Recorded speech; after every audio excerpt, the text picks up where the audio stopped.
So what I wanted to talk to you about today is, what is a church? Is it a building? Is it a pastor? Is it something else? Is church something you do or something you are?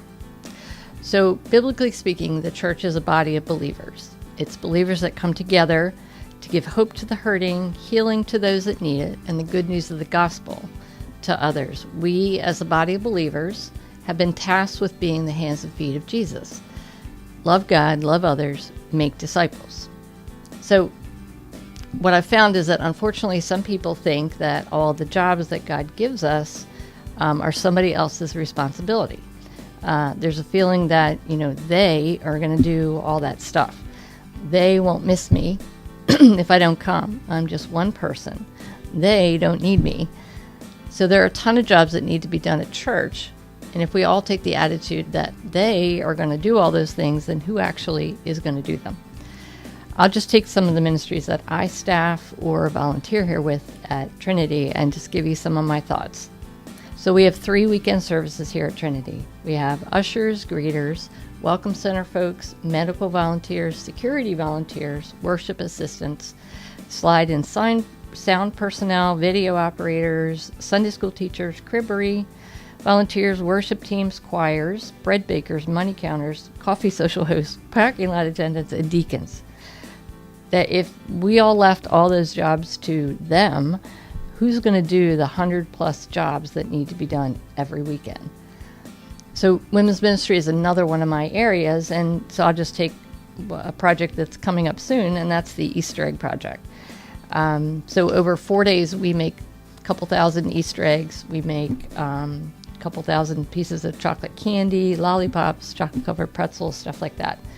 So over 60+ years, we have used the money raised from that to support things like VBS and the food closet and youth mission trips and high school scholarships, sidewalk Sunday school. And that particular project takes like 30 volunteers a day to accomplish it for 4 days. So how would we have been able to, as women's ministry, help all those ministries in the past if hundreds of folks hadn't volunteered their time and resources over the past 60 years? And what would those ministries look like if we hadn't been able to financially give them a little boost? And then how about our recent clothing distribution project? Suddenly we had 67 boxes of clothing donated from a local company because the church helped somebody out at Christmas time, and she felt led to give back to the church. So we put out a call, and 22 people came, gave up their Saturday morning to sort and fold all these clothes. And we're going to take this clothing to places like the Helping Up Mission in Baltimore, SARC in Bel Air, Sidewalk Sunday School in Edgewood, our own food closet here at Trinity, the homeless shelter in Bell Camp, Cornerstone Church's homeless ministry, Joppa Christian Church's homeless ministry, and Birthright. And then we're also working on possible donations to the Homeless Day Shelter in Edgewood, Mountain Christian's Epicenter campus in Edgewood, Extreme Family Outreach, Anna's House. You get the picture. So how would we have been able to bless all those ministries if 22 people hadn't taken their time to say yes to a Saturday morning? And to be honest, how are we going to get all these clothing boxes delivered if more people don't volunteer? So one last example, our 3-year Guatemala project is coming to an end. We've already done, clean water project. We've already improved their educational stuff. We've enhanced their school. So 30+ people have been able to travel with that, but hundreds more have supported the project financially and also donated items for the blessing bags that we did and medical supplies. And so how would we have been able to bless this little community of El Jute if people hadn't volunteered their time and resources? Lord willing, we're going to build a church and a pastor's home this summer.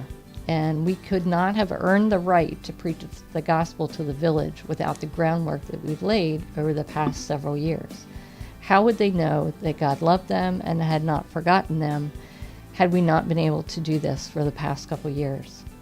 So that's just a small slice, obviously, of what we do here at Trinity. Those are just the things that I'm involved in. If you look at the church calendar, there's hundreds of things that go on each week. And we have hundreds of people that worship here with us every weekend. It would truly be a church as God intended if we all helped with activities and outreach opportunities here at the church. God wants us to invest ourselves fully into our church. So back to my original question. Do you look at church as something you do or something you are? Be the church. Invest your life in your worship community. Show up, pitch in, and watch lives be changed. Have a great day.